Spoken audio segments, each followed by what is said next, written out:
You know, this coming Monday is Martin Luther King Jr. Day, which honors his life and legacy of equality for all. Reverend David Edwards is joining me to talk about an event called Advancing Equity, and I want to thank you for stopping by. Thank you so much for having us. Absolutely. You know, Dr. King said, everyone can be great. Everyone can serve. Absolutely. And that's what this event is aimed to help people do. Absolutely. And as a matter of fact, we're starting early. We're starting tomorrow evening. Yeah. Okay. We're going to have a virtual event that's going to have a panel of people that's going to discuss advancing equity. Dr. King stood for equity and equality for all mankind. And Dr. King joined together with people from all walks of life, all nationalities, and they marched to show solidarity, that we were stronger together than we are apart. It is a difficult conversation to have. How do you think it can be had effectively where both sides are able to listen effectively?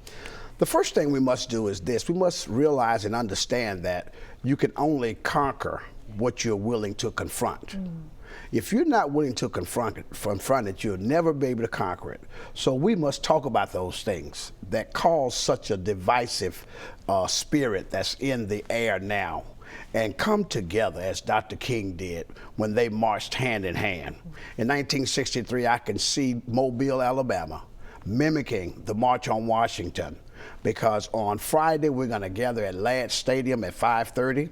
We're going to gather to reflect the lives of those people that have lost their lives due to violence in the city. Then we're going to march to protect one of the most precious things that all mankind have, and that's the right to vote. And Dr. King advocated for that. That means that we have what we have today because of what Dr. King sacrificed during that time.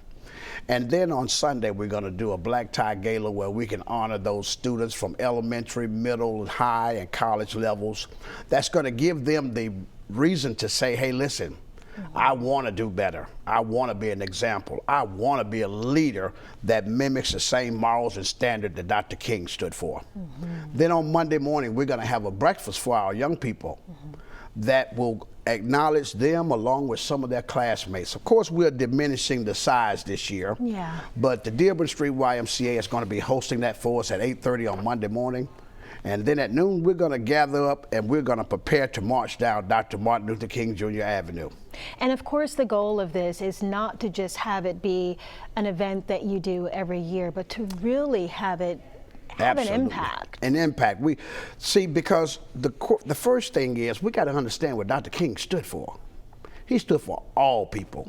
He was a civil rights leader. Dr. King just happened to be a black man. And that alone is enough to say that, listen, he had people from all ethnicities, all backgrounds, all neighborhoods came and joined in. And that's what we would like to see on Monday. We'd like to see all of our city council, our mayor. We'd like to see all of our leaders come together and let their constituents know that, listen, we are one Mobile. And that's the message that Dr. King would be proud for us to present on his birthday, January the 17th, Monday at noon at Dearborn Street YMCA. Absolutely, and it's also the message that Mayor Stimson campaigned on. I want to thank you for stopping by. We're going to have this information on our website.